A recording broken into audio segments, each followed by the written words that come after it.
आप लोगों को के स्टोनो क्लास में स्वागत है। इस चैनल को सब्सक्राइब और लाइक करना न भूलें और बेल आइकॉन का बटन दबा दें। आज प्रतिलेखन संख्या 19 लिखाएंगे, पहले 90 के स्पीड में फिर 100 के स्पीड में। इसका संकेत लिपि एक बार बढ़िया से देख लें, फिर लिखना प्रारंभ करेंगे। अब चलिए अब पहले 90 के स्पीड में लिखाते हैं। Ready, last ready, start. महोदय, जब तक अहिंदी भाषी हिंदी को हृदय से स्वीकार नहीं करते, तब तक वह राष्ट्रभाषा का स्थान नहीं पा सकती। और यह तभी हो सकता है जब वे यह समझें कि इसमें उनका भी योगदान है और उन्होंने इससे केवल लिया ही नहीं बल्कि इसे कुछ दिया भी है और उन पर कोई दूसरी भाषा लादी नहीं गई है, बल्कि यह उनकी ही भाषा है। मेरे कहने का अर्थ यह नहीं कि आप उनकी ही व्याकरण अपना लें। इसका अर्थ यही है कि आप उदारतापूर्वक जितना ले सकते हैं ले लें। भाषा इसी प्रकार बन सकती है। यह भी आवश्यक नहीं है कि उसको स्वीकार करने पर आप वही लिखना आरंभ कर दें, परंतु जो वे लिखें उसको आप गलत न समझें। आज किसी भी भाषा का रूप वही नहीं है जो उसके प्रारंभिक काल में था। उसमें परिवर्तन होता रहता है। हिंदी के इतिहास में भी आपको यही बात मिलेगी। मैं हिंदी का कोई विद्वान नहीं हूँ, पर मैं अपने अनुभव से कह सकता हूँ कि उसमें भी पिछले 500 वर्षों में बहुत अंतर पड़ा है तथा पहले की और आज की हिंदी में काफ़ी अंतर है।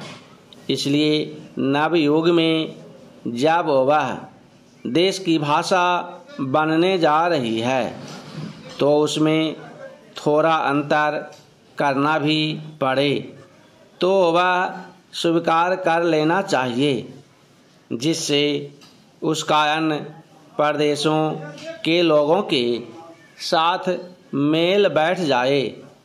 कई हिंदी भाषी लोगों ने भी हिंदी की काफ़ी सेवा की है। आपके राज्यपाल महोदय हिंदी भाषी हैं और इन्होंने अपनी भाषा की बड़ी सेवा की है। यह भी हिंदी के पक्ष में थे और इन्होंने बड़ा योग दिया, जिसके कारण हम संविधान सभा में सफल हो सके। इनका भी यही विचार है जो मेरा है।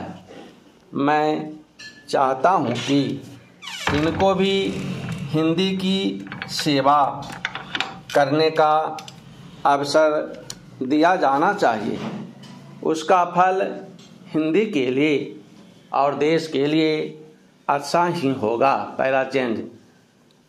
मानपत्र में आपने संस्कृत के संबंध में कहा है। मैं मानता हूँ कि हमारे देश में संस्कृत का अध्ययन आवश्यक है, क्योंकि देश की सभी भाषाओं का स्रोत वही भाषा है। संस्कृत से हमारा संबंध अटूट है। इसकी पढ़ाई लिखाई कम हो गई है, यह हमारे लिए दुख की बात है। मैं आशा करता हूँ कि इसकी उन्नति होगी। अब थोड़ा सा रुक जाइए। अब 100 के स्पीड में लिखाएंगे। पेंसिल कॉपी लेकर तैयार हो जाएं। Ready, last ready, start. महोदय, जब तक अहिंदी भाषी हिंदी को हृदय से स्वीकार नहीं करते तब तक वह राष्ट्रभाषा का स्थान नहीं पा सकती, और यह तभी हो सकता है जब वे यह समझें कि इसमें उनका भी योगदान है और उन्होंने इससे केवल लिया ही नहीं बल्कि इसे कुछ दिया भी है, और उन पर कोई दूसरी भाषा लादी नहीं गई है बल्कि यह उनकी ही भाषा है। मेरे कहने का अर्थ यह नहीं कि आप उनकी ही व्याकरण अपना लें, इसका अर्थ यही है कि आप उदारतापूर्वक जितना ले सकते हैं ले लें।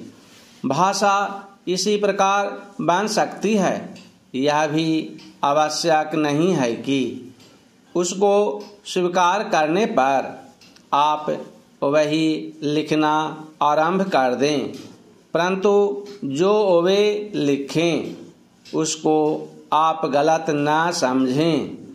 आज किसी भी भाषा का रूप वही नहीं है जो उसके प्रारंभिक काल में था, उसमें परिवर्तन होता रहता है।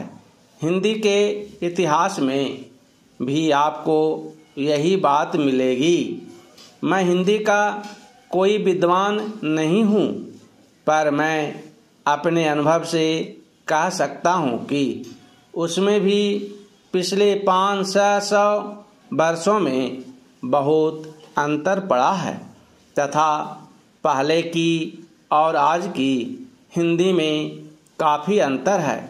इसलिए नवयुग में जब वह देश की भाषा बनने जा रही है तो उसमें थोड़ा अंतर करना भी पड़े तो वह स्वीकार कर लेना चाहिए, जिससे उसका अन्य प्रदेशों के लोगों के साथ मेल बैठ जाए। कई हिंदी भाषी लोगों ने भी हिंदी की काफ़ी सेवा की है। आपके राज्यपाल महोदय हिंदी भाषी हैं और इन्होंने अपनी भाषा की बड़ी सेवा की है। यह भी हिंदी के पक्ष में थे और इन्होंने बड़ा योग दिया, जिसके कारण हम संविधान सभा में सफल हो सके। इनका भी यही विचार है जो मेरा है।